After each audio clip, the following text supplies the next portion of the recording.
Supreme court చారిత్రాత్మక తీర్పు. Sex వర్కర్లపై కీలక వ్యాఖ్యలు. సమ్మతితో చేస్తే వ్యభిచారం నేరం కాదు. దేశంలో సెక్స్ వర్కర్ల హక్కులపై భారత అత్యున్నత న్యాయస్థానం చారిత్రాత్మక తీర్పును వెలువరించింది.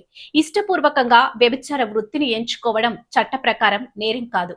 18 ఏళ్లు పైబడిన వారు తమ ఇష్టపూర్వకంగా వ్యభిచార వృత్తిని చేసుకోవడం రాజ్యాంగంలోని ఆర్టికల్ 21 పరిధిలోకి వస్తుందని స్పష్టం చేసింది. లైంగిక కార్మికులు కూడా భారత రాజ్యాంగం ప్రకారం సమాన గౌరవం, రక్షణ పొందే హక్కు ఉన్న వృత్తి నిపుణులే. స్వచ్ఛందంగా వ్యభిచార వృత్తిలో ఉన్నవారిని పోలీసులు వేధించడం, అరెస్ట్ చేయకూడదు. దాడులు జరిగినప్పుడు వారిని బలవంతంగా రెస్క్యూ హోములకు తరలించరాదు. వ్యభిచార గృహాలు నడపడం, ఇతరులను బలవంతంగా లేదా మానవ అక్రమ రవాణా ద్వారా వ్యభిచార వృత్తిలో విధించడం చట్టరీత్యా కఠినమైన నేరం. స్వచ్ఛందంగా వ్యభిచార వృత్తిలో ఉన్న వారిపై పోలీసులు ఎలాంటి క్రిమినల్ చర్యలు తీసుకోకూడదని స్పష్టం చేసింది.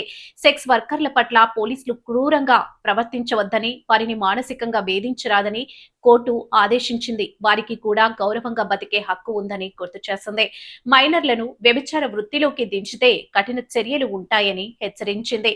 వృత్తి ఏదైనప్పటికీ దేశంలో ప్రతి పౌరుడికి గౌరవంగా జీవించే హక్కు రాజ్యాంగం కల్పించిందని ధర్మాసనం వ్యాఖ్యానించింది.